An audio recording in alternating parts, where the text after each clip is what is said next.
bueno, básicamente tu investigación sobre la música del himno nacional. Dale. Yo me incorporé en el instituto hace ya son 7 años, creo, 7, 8 años, y uno de los primeros trabajos que hicimos en pos de publicar en una revista interna que nunca se terminó de concretar, pero es uno de los tantos proyectos que entró al instituto, fue investigar sobre el himno nacional, pero no particularmente la historia en sí. Eso es algo que vino adicionalmente después. Sino que fue la idea de tomar el primer manuscrito, el manuscrito más antiguo, que hoy por hoy se habla de que se le atribuye a Blas Parera. No se le atribuye en el sentido de la composición del himno en sí, eso se sabe y fácticamente se sabe que lo compuso él, pero el manuscrito más antiguo que nos queda, de puño y letra de la época, no se sabe a ciencia cierta que sea de él. O sea, se sobreentiende que es de él por una serie de factores históricos y una especie de narración histórica que hizo en su momento, a principios del siglo XX, Alberto Williams. Eh, pero no se termina de constatar a ciencia cierta que sea de él por el simple hecho de que no está firmado, no tiene ningún tipo de texto más allá del musical que se pueda constatar con otro texto musical de Blas Parera.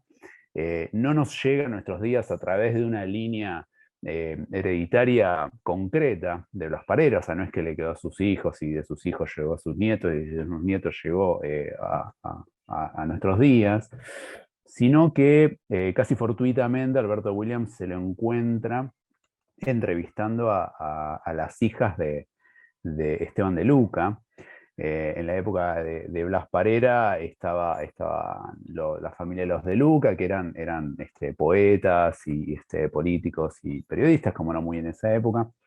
Y a través de esa familia, que ellos habían sido los hijos Manuel de Luca, los hijos de Esteban de Luca, porque es Esteban, Manuel, Esteban, o sea, todos los nombres se van a ir repitiendo.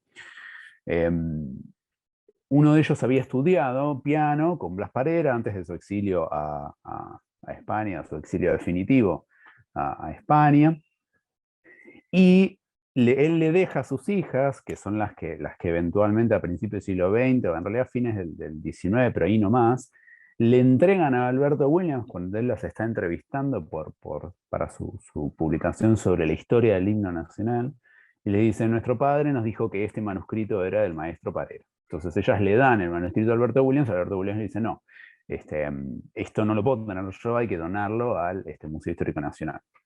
Entonces, a partir de ahí, ellas hacen una donación y desde el Museo Histórico Nacional, con Ricardo Rojas y otros, digamos, otros personalidades importantes de la época, mandan a hacer un estudio sobre el papel, la tinta y la grafía de ese manuscrito y constatan que es un manuscrito de la época de Blas Parera, o sea que el papel es absolutamente cercano a ser contemporáneo a él, que la tinta también, y que por lo tanto es efectivamente un manuscrito de ese momento histórico. Lo que no se sabe a ciencia cierta que sea o no sea puño y letra de Blas Parera. Entonces, tomando eso como base, nosotros hicimos una investigación específicamente sobre la música, ¿no?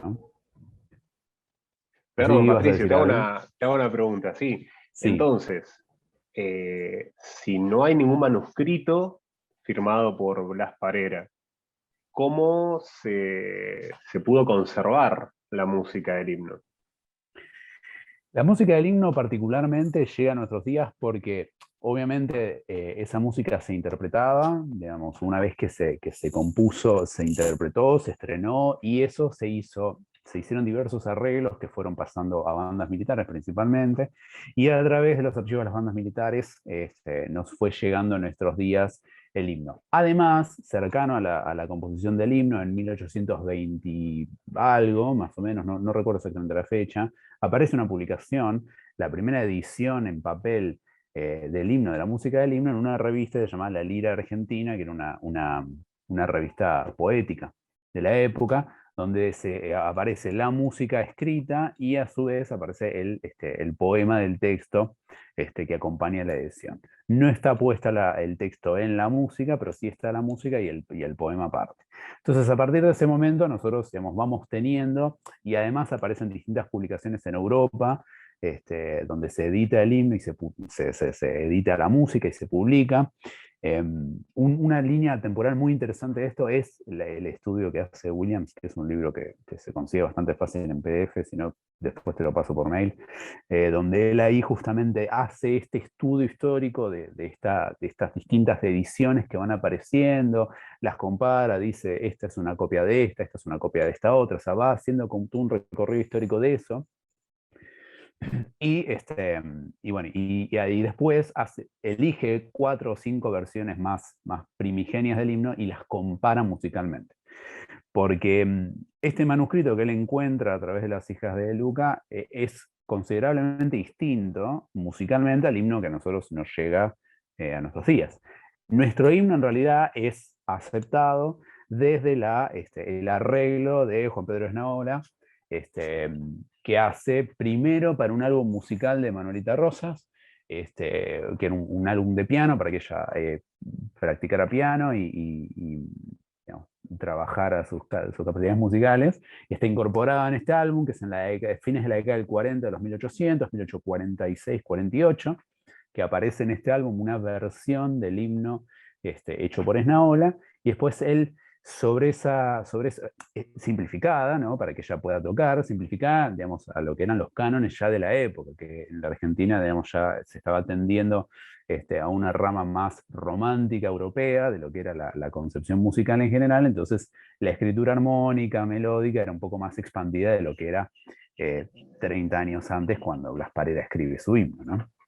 Claro, perdón, Patricio, te digo algo de la experiencia de músico, de haberlo empezado a estudiar cuando era Sí, estudiante, y para recibir de profesor, bueno, en este caso de maestro, tenías que tocar el himno sí o sí, y sí, uno se encontraba con algunos pasajes ahí en octavas, unos altos, unos trémolos, que sí, comparando con lo que uno sabe de la música de comienzos del siglo XIX, uno decía, sí, bueno, pero esto es tan así, es original o no. Ya en ese momento uno se da cuenta que algo distinto hay, porque claro. esto es, vos nos estás contando que esto es por la, a ver, la mirada o la versión que hizo Juan Pedro Esnaola.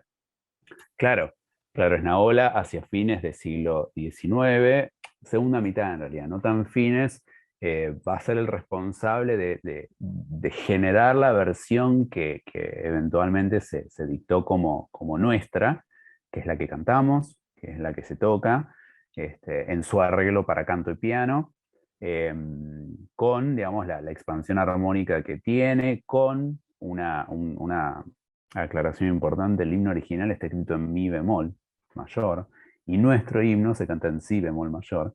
Eh, Esa es una de las modificaciones que se hacen en época de Esnaola, o sea, se la baja una cuarta justa justamente porque era muy aguda para cantar en mi bemol, entonces se la baja a si bemol. Y obviamente Esnaola, digamos, mejora rotundamente la escritura rítmica. eh, en el paso entre el manuscrito de Blas Parera y lo que llega a la edición de Esnaola, hay una serie de modificaciones de compases que se sacan, de algunos giros melódicos que nosotros los reconocemos como instrumentales que antes no estaban. Eso es muy interesante el libro de Williams, inclusive lo que hace Williams, eh, que digamos, no fue parte de mi investigación porque no era lo que nosotros buscábamos. Williams compara compás por compás estas 4 ediciones que él toma. Él toma la del manuscrito atribuido a Blas Parera, la que salió en La Lira, toma una edición de una de las ediciones de Esnaola y su propio arreglo, porque Williams también escribió un arreglo del himno nacional para piano, después hizo una orquestación de ese himno nacional, esto después de 1890, ¿no? Entre bueno, en la época, digamos, siempre pensando al periodo de los entrecentenarios, ¿no? Entre 1910 y 1916, que es ese periodo que para lo que fue la música nacional fue muy importante, porque se mandaron a componer varias obras que hayan o no hayan sido estrenadas, van más allá de la realidad musical, es una cuestión más política que otra cosa. Pero Williams también, en pos de esa época, que es cuando surge toda esta investigación y cuando eh, previo a esos años reaparece este manuscrito, inclusive se vendía en las fiestas patrias, en la época del centenario, se vendían unos abanicos en la calle que tenían la reproducción de este manuscrito atribuido a Blas Parera. En internet hay un par de fotos de ese abanico. Se vendía en la calle. Vos abrías el abanico, tenías como el himno, el manuscrito de Blas Parera del himno. Pero él hace una muy buena comparación, compás por compás, en ese sentido súper interesante, es muy, muy minuciosa, muy clara. Pero nuestro himno en sí, sí, es el de Esnaola, se toma como base, más allá de que durante el siglo XX hubo un intento, gracias a la reaparición de este manuscrito, a salir a la luz este manuscrito, de tratar de entender si efectivamente, o sea, cuál debía ser el himno real o no. También hay que tener en cuenta que el himno como tal, el himno, y eso sí ya es una cuestión un poco más histórica, en realidad es el cuarto himno nuestro, o sea, en un periodo muy, muy breve de 3 años, entre 1810 y 1813, hubo 2 canciones patrióticas y 2 himnos, que se fueron cambiando, sucediendo uno del otro, hasta que finalmente el de 1813 es el que es la Asamblea General Constituyente. En 1813 dicta el de Blas Parera, o sea, música de Blas Parera con letra de Vicente López y Planes, lo dicta como nuestro himno oficial. Pero, o sea, ya la historia nuestra de nuestro himno ha sido muy variable. Ya nació como una cuarta, muy entre comillas, versión, porque no es que es exactamente una versión, sino una cuarta instancia de un proceso de composición de una canción patriótica y de un texto, digamos, porque el ideal revolucionario, ¿no? En esos cortos años, muy pocos años, en la década del 10 de 1800, cambiaba muy velozmente dentro de un mismo año. Entonces, por ahí a principio de año había un ideal revolucionario y hacia fin de año se había vertido hacia otro lado, entonces se buscaba que la letra dijera otra cosa, se buscaba que la música fuera de otra manera y así, ¿no? Claro, se sabe que en ese momento de nacimiento, digamos, de lo que podemos decir ahora como nuestro país, que estaba lejos en ese Sí, momento de todo esto, había, como sí, decís, ¿no? Muchas internas, muchos cambios de bandos, sabemos, ¿no? Morenistas, absolutamente. sabedristas. Y eso, nos estás contando que eso también influyó en la elección de los himnos o en solicitar nuevos himnos. ¿Cómo sería Sí, o eso? sea, eso influía, o sea, influía en varias cosas. Primero, no solo por los contenidos de los himnos, sino también por quienes lo habían escrito, quienes lo habían presentado. O sea, en ese aspecto, la historia del himno es bastante rocosa, por decirlo de alguna manera, y hay mucho escrito al respecto, hay mucho discutido al respecto también. Aún al día de hoy hay mucha discusión sobre la historia específica del himno y qué pasó y qué no pasó. Eh, para conocer un poco más muy históricamente, hay varios libros. Digamos, el más moderno es el de Esteban Busch, que es el de la historia del himno argentino, que dice desde Blas Parera hasta Charly García. Creo que el subtítulo es algo así.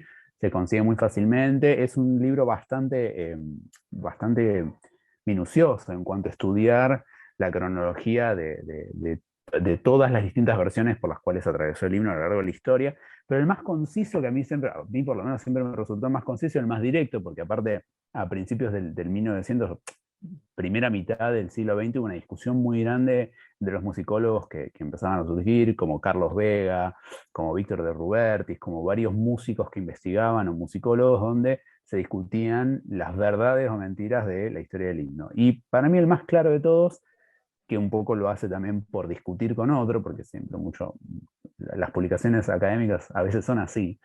Eh, Carlos Vega es muy puntual, Carlos Vega como digamos, el padre de la musicología argentina, por decirlo de alguna manera, no digo que efectivamente sea así, pero es quizás el más fundacional dentro de la musicología de nuestro país, y de la musicología histórica, y de hacer trabajo de campo y recopilación de material y demás.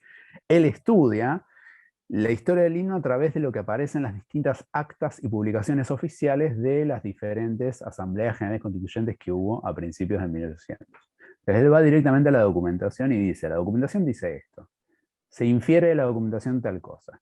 Él de ahí entiende que en 1810 hubo una canción patriótica, que era una marcha, que el texto lo escribió Esteban de Luca, y la música, de acuerdo a los textos, aparecía como la de un ciudadano, que no se sabía exactamente quién había sido el compositor de esa música, aparte esa música no existe más. Después encuentra que en 1812, 2 años después, Saturnino de la Rosa, que era un escritor del momento, hace un texto a pedido de la asamblea y Blas Parera le pone música.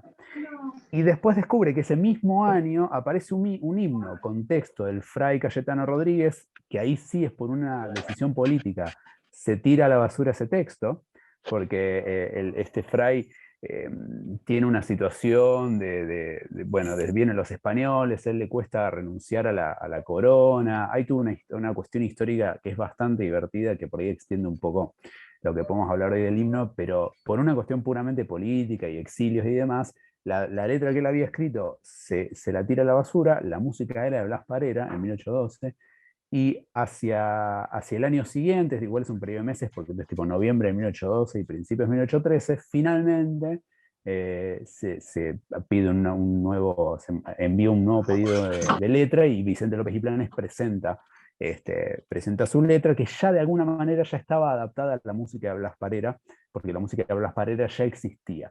Acá se empieza a entender que quizás el himno de Fray Cayetano Rodríguez, que tenía música de Blas Parera, esa música es la que conocemos hoy como la música de nuestro himno, pero la letra es otra, y así, digamos, se va como construyendo un poco esta idea. Se sabe que esa música se estrenó, se hizo un arreglo, en las actas están los instrumentos que se usaron para el estreno, que contó un conjunto coral de niños que entonó las estrofas, etcétera, etcétera, y de ahí es que nosotros llegamos a la versión que creo que es la que vos viste de Lucio dirigiendo, que eso es un arreglo orquestal que hicimos. En realidad lo que hicimos fue tomar el manuscrito atribuido a Blas Parera, el para piano solo, y tomando estas actas donde se decía con qué instrumentos se había estrenado, hicimos la orquestación pensando en una orquestación absolutamente clásica, o sea, del periodo del clasicismo musical europeo, y un tipo de interpretación absolutamente clásico, es una lectura clásica. Yo hice la orquestación y Lucio hizo bueno, Lucio lo introdujo en este concierto donde se hacía la batalla de Ayacucho de Rosquellas, que era una sinfonía de 1832.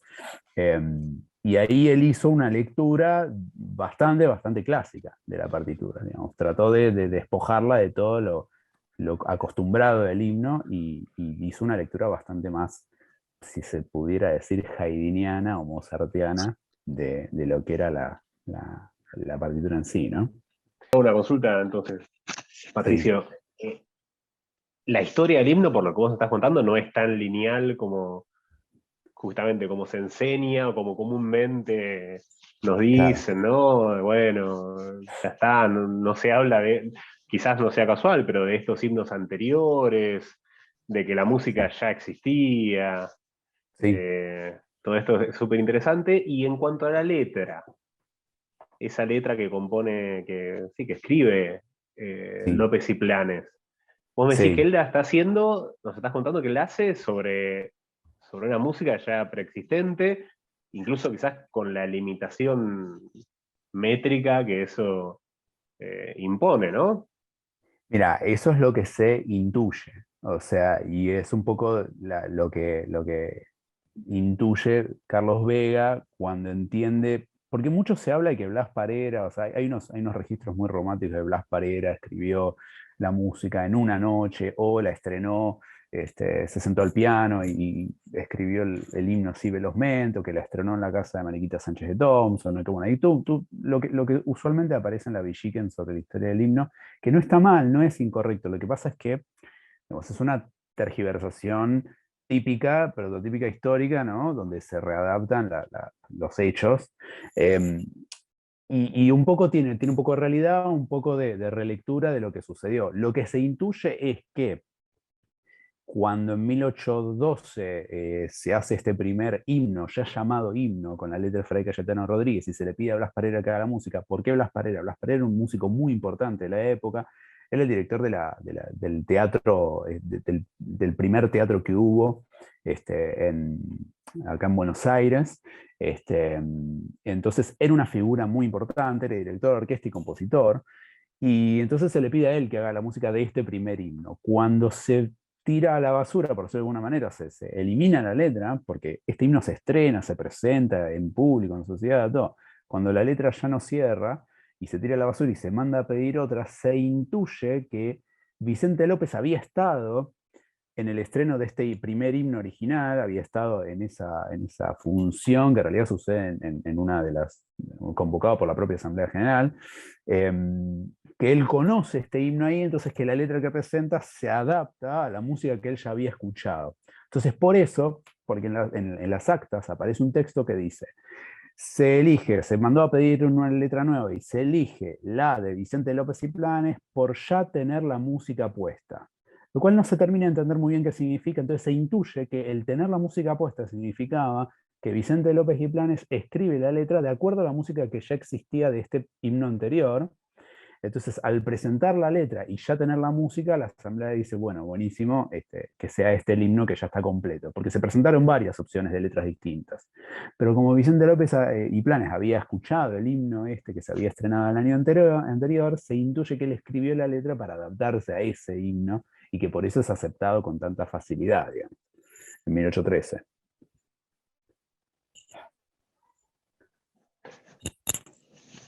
Claro, pensando también en que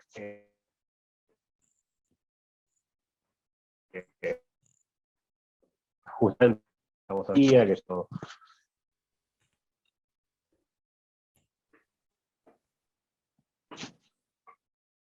Te escuché medio entrecortado, perdón. No sé si te puedo escuchar bien. No, yo te escuché medio No, entrecortado, no, no no digo te que bueno, escuché bien. esto de lo que ya existía, ya había sido difundida, ya estaba un poco en el oído Sí, de. Estamos pensando siempre en Buenos Aires, ¿no? Esto de los sí, sí, sí, estrenos y claro. todo esto. Sí, sí, siempre, siempre es algo que sucede, digamos. Los primeros 50 años del siglo XIX suceden casi principalmente en Buenos Aires. Eh, porque, digamos, había todavía expediciones tanto al norte como al sur, había, digamos, regiones no exploradas y regiones donde había asentamientos de pueblos originarios que no estaban todavía, digamos, puestos dentro de la idea de la urbe de Buenos Aires y sus cercanías, como podían ser los territorios de La Pampa o parte hacia el norte, pero muy hacia el norte, pero siempre cercano a nuestra región, a la región pampeana cuyana. Después, con el paso del tiempo, hubo expansión, que ya sabemos cómo, eh, hacia el resto del territorio nacional, pero en general era siempre Buenos Aires, porque aparte era el eje de todo, era por donde llegaba todo, a dónde llegaban todos. Fuera de Buenos Aires no se conocía nada de esto. Claro, otra característica del centralismo, ¿no? Que forma parte un poco de nuestra historia. Y esa Absolutamente. letra de Vicente López y Planes, ¿es la letra Sí. que nosotros actualmente estamos cantando? ¿También sufrió algún cambio, alguna modificación, como con la música? Bueno, esa es el famoso anecdotario que a todos los chicos en la escuela les gusta contar, que el himno duraba 20 minutos, ¿no? Que tiene una letra extensísima, de que era imposible de cantar. Y es verdad, la letra original del himno, digamos, tiene, digamos, si lo ponemos en términos actuales, tiene estrofas y un mismo estribillo, ¿no? El estribillo: sean eternos los laureles que supimos conseguir, ese sería el estribillo. Estrofas y un estribillo que se repite. El estribillo que se repite es el sean eternos los laureles que supimos conseguir desde ahí en adelante, y las estrofas son la que empieza el himno con hoy mortales y gritos árabes y así. Lo que se hacía es, se hacían dos estrofas estribillo, dos estrofas estribillo, dos estrofas estribillo. O sea, el himno en su totalidad, como suena, eh, se reproducía unas 18 veces, más o menos. En realidad unas 9, porque son 18 estrofas, unas 9 veces. Duraba, nosotros hicimos hace unos años, en el 2016 en el CCK, a raíz de esta investigación del himno, hicimos una charla donde se interpretó la versión de la partitura que les quería mostrar ahora, que es la versión esta pelada, por decirlo de alguna manera, la versión nueva no, viejísima, o sea, la transcripción, y eso fue al principio de la charla. Yo di la charla, hablé de la historia del himno, y al final se hizo la interpretación de la todas las cuartetas, las 18 cuartetas, con 2 sopranos a 2 voces, ¿no? O sea, la versión de Esnaola, con 2 sopranos cantando las 18 cuartetas, y duró más o menos 20 minutos. O sea, el himno en sí duraba 20 minutos. Lo que sucedió, y ojo, durante todo el siglo XIX se interpretaba así. Se interpretaba por obligación en todo acto patrio, se interpretaba por obligación en toda representación teatral, se interpretaba por obligación en toda situación educativa, este, pero con el paso del tiempo no se modificó la letra por una cuestión de que duraba demasiado, sino que se modificó porque obviamente eh, el himno original tiene alusiones bastante bélicas contra España, contra la corona.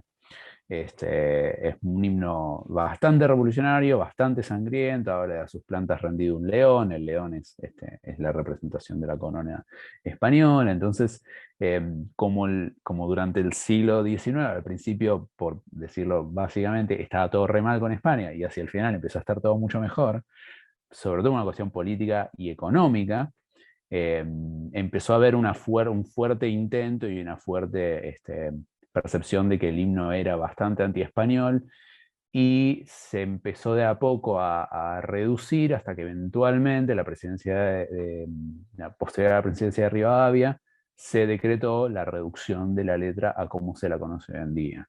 Entonces es una reducción que está bien, ya tiene más de 100 años, pero que en la historia de nuestro país es relativamente cercana. Inclusive las libretas de enrolamiento de muchos de nuestros abuelos tenían la letra completa.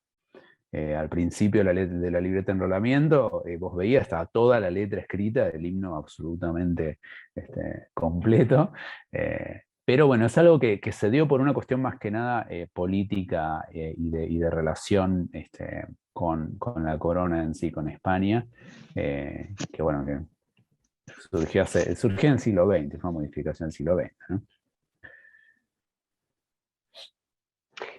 Para la década del 20, justamente de 1920, 25, 26, no recuerdo exacto el año, ¿no? También una controversia sobre el himno nuevamente, porque parece que no terminaban, ¿no? Esas discusiones, a una presidencial, ¿no puedes contar algo sobre eso? Sí, lo que sucedió fue que justamente porque reaparece, estoy tratando de buscar mientras su datos, ¿eh? Así que si me trago un poco, pues estoy buscando algo que les quería mostrar.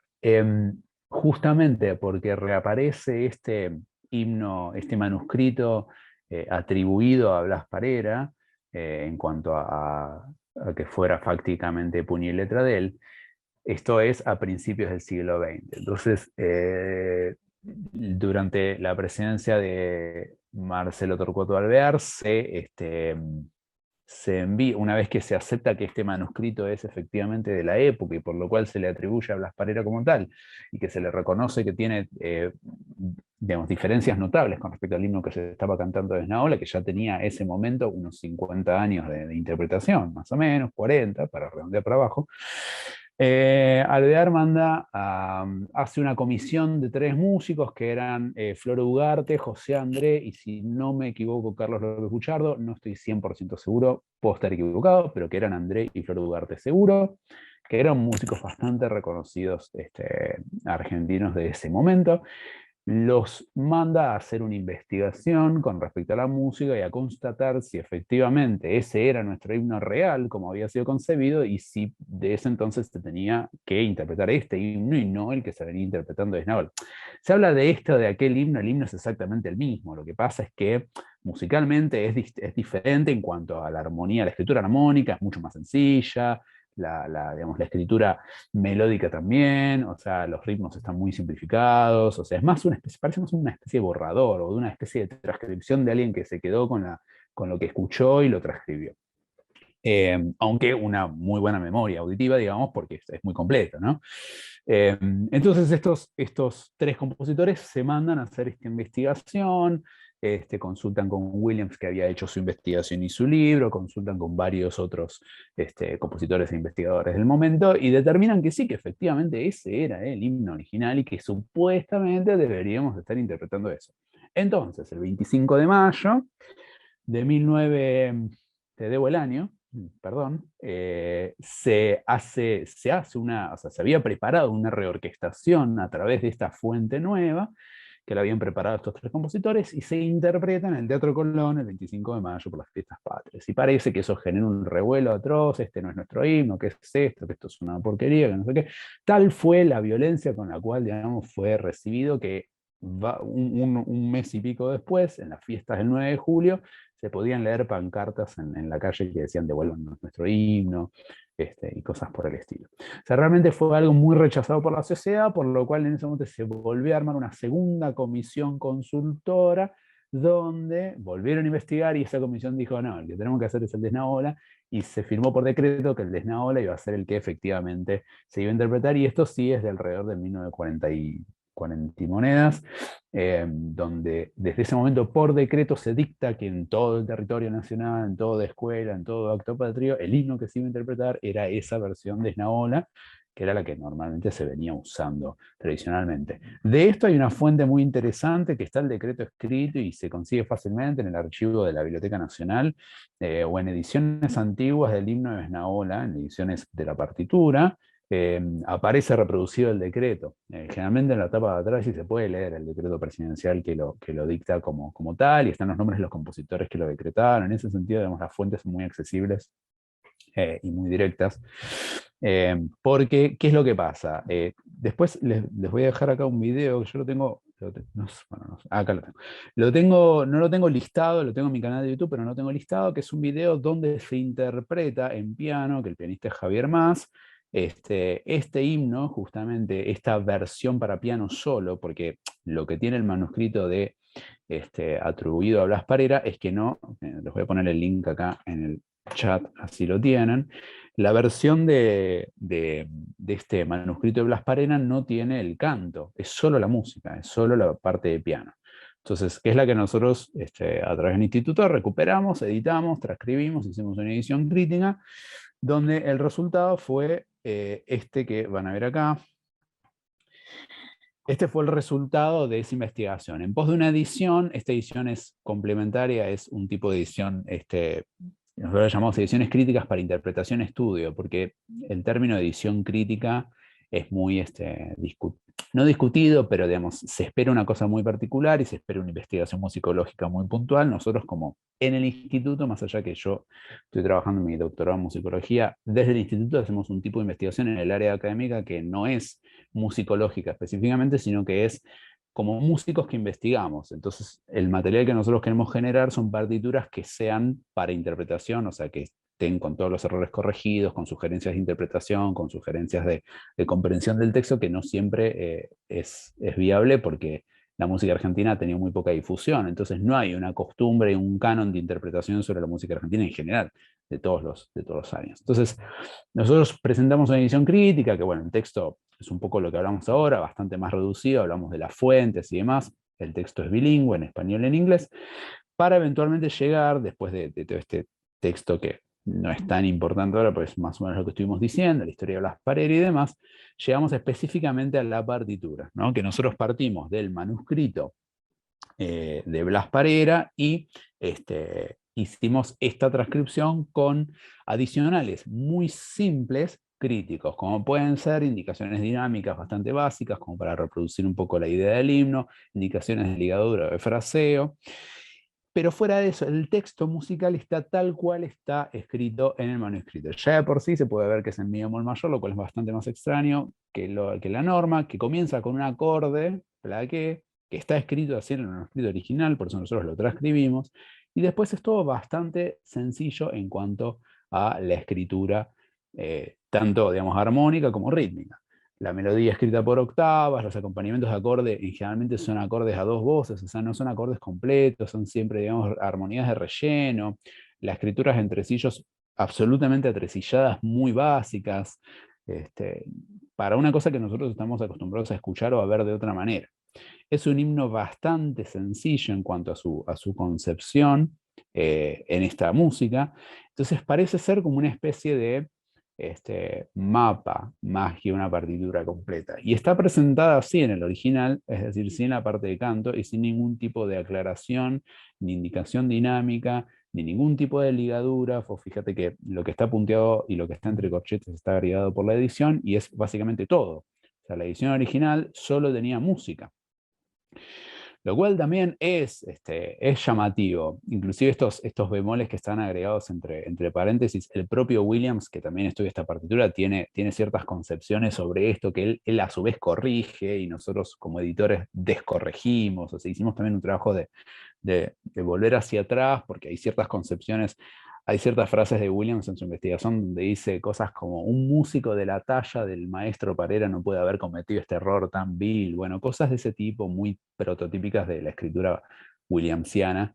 Eh, pero la escritura en sí se la ve y se la percibe muy sencilla. No es nada que ver con las partituras de Esnaola que existen hoy. Tiene inclusive 2 o 3 compases que a veces suenan medio extraños como agregados. Este, y en sí, la partitura en sí termina acá.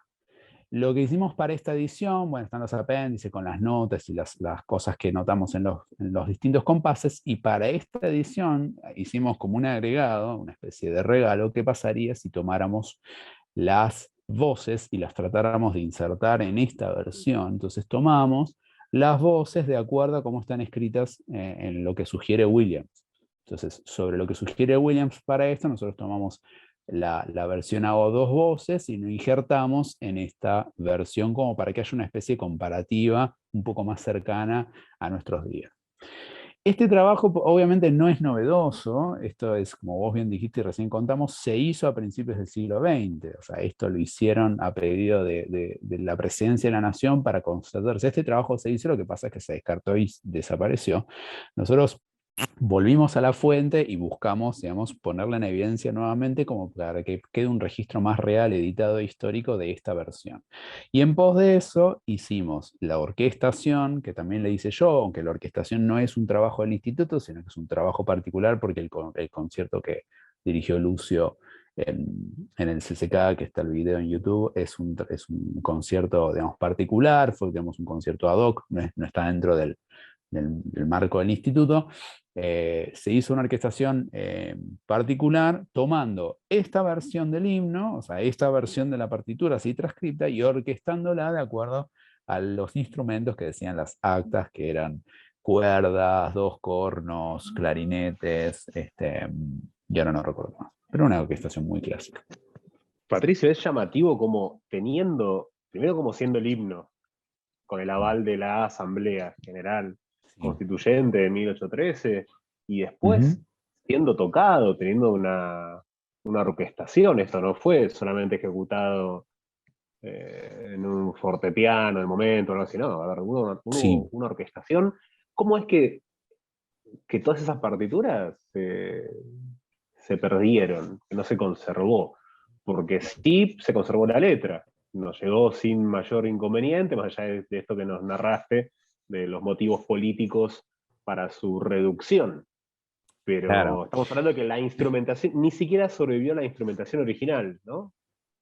No, no, no, nada de eso. En general es más, de por sí, digamos, en la historia de la música en nuestro país es más raro que sobreviva una instrumentación a que sobreviva una partitura solista, ¿no? Porque una instrumentación implica partichelas que es mucho más fácil que se pierdan con el paso del tiempo. Ahora, lo que pasó con Blas Parera, y también nos retrotrae a por qué no podemos constatar que este manuscrito es de él, y con esto tengo que ir cerrando porque me tengo que ir, si no, no les molesta, pero ahí les dejé en el chat ese link a YouTube, es el video de esta partitura de piano sola, interpretada, para que la puedan comparar, porque es un video que está oculto, pero el video de la orquestación vos lo viste, en la que dirige Lucio, está fácilmente accesible y tiene más material.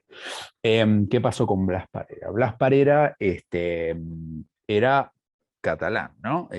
Entonces, más allá de que vivía acá, él nació en Barcelona y viajó muy de chico, llega a Buenos Aires con su familia. Lo que pasa con Blas Parera y por qué es eso, por qué no podemos constatar que el manuscrito es de él, porque él, hacia 1830 y algo, un poco antes en realidad, se exilia, se autoexilia, un poco posterior igual, 1820, 1818, 1820, regresa a España. ¿Qué es lo que hace? Agarra a toda su familia, él tenía 2 hijas, había casado acá en Argentina, tenía 2 hijas, se casó en la parroquia de San Nicolás de Bari, que está sobre Santa Fe y Talcahuano, creo, Santa Fe, no sé qué, ahí se casó Blas Parera. Se va a España, no se entiende muy bien por qué, no hay una documentación que avale el por qué él de repente, casi que de un día para el otro, agarra a su familia, agarra sus cosas y se va a España. Se cree que tiene que ver, se cree que porque en ese momento el gobierno había solicitado que todo español residente en el país firmara una carta de básicamente una renuncia a su ciudadanía, una renuncia al reconocimiento de la corona española como soberana sobre el territorio nacional, ¿no?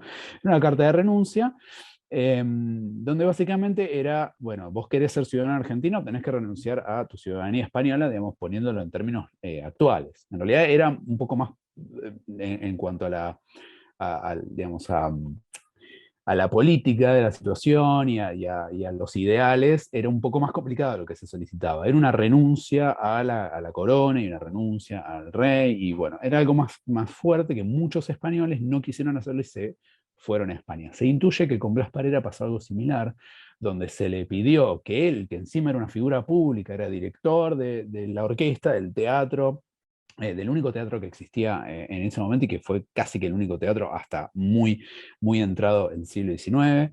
Este, eh, Se intuye que se le pidió que firmara esta carta y él no quiso hacerlo, entonces agarró todas sus cosas de su familia y se fue a Barcelona, donde supuestamente él pidió en Cádiz, se le pidió que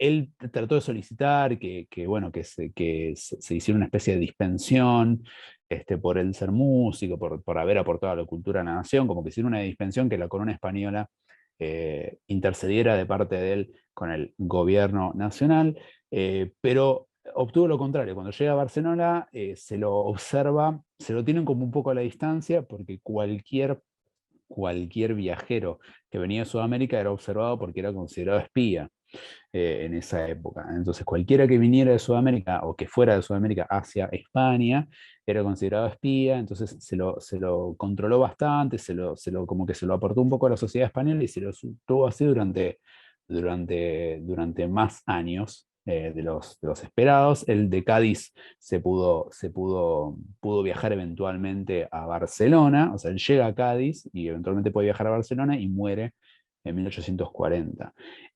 Se intuye que en este viaje y en este periodo él no solo se lleva gran parte de sus partituras, sino que quema muchísimas partituras antes de irse, por eso no hay ninguna otra obra de Blas Parera, o sea, no existe otra obra de Blas Parera que no sea el himno, no existen partituras, y no hay material que nosotros podamos usar de puño y letra para constatar que el manuscrito atribuido a él sea efectivamente de él, o sea, porque usualmente ¿qué se hace? Se compara la grafía.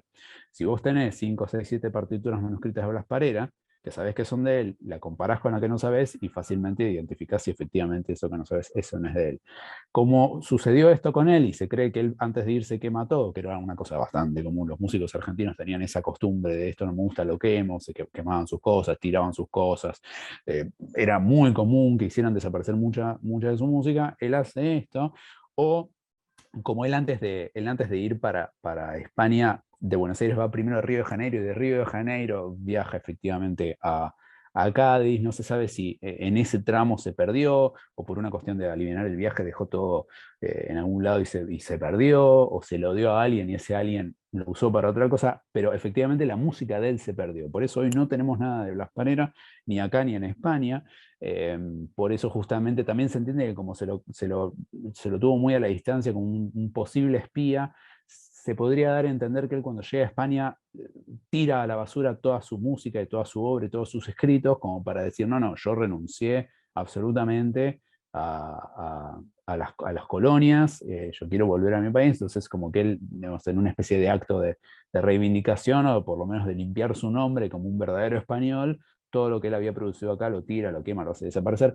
Son conjeturas, realmente no se sabe qué de todo esto puede haber pasado, una combinación de todas, pero la realidad es que no hay nada de él hoy y no podemos comparar nada.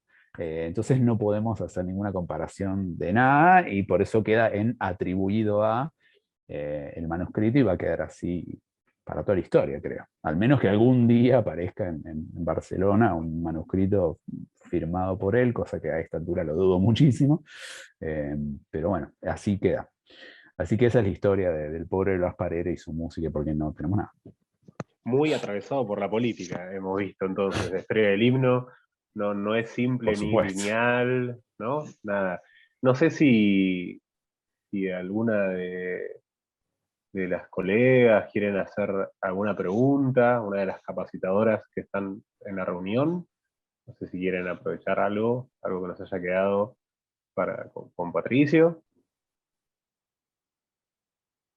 Oh, buenas tardes, muy interesante la investigación, la verdad que me gustaría aprender mucho más.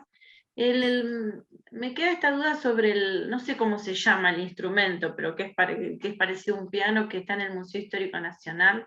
Lo estaba buscando acá en un libro que tengo del Museo Histórico, que usualmente diríamos, hacen tocan el himno una vez por año, cada 2 años, no me acuerdo cómo se llama el instrumento, seguramente ustedes saben más de esto, pero bueno, realmente se sabe si ese, digamos, vos decís que sí, que bueno, que Mariquita Sánchez de Thompson lo tocó, pero no se sabe bien diríamos, la autoría, ¿no? Del himno y demás que se supone. Pero me da No, mucha curiosidad ese instrumento musical que aparece en el eh, Museo Histórico Nacional, ¿no? sí, el instrumento ese es un pianoforte, en realidad, que es, digamos, Sí, o sea, es básicamente pianoforte. un piano, claro, es un piano, solo que es como, entre comillas, el antecesor del piano.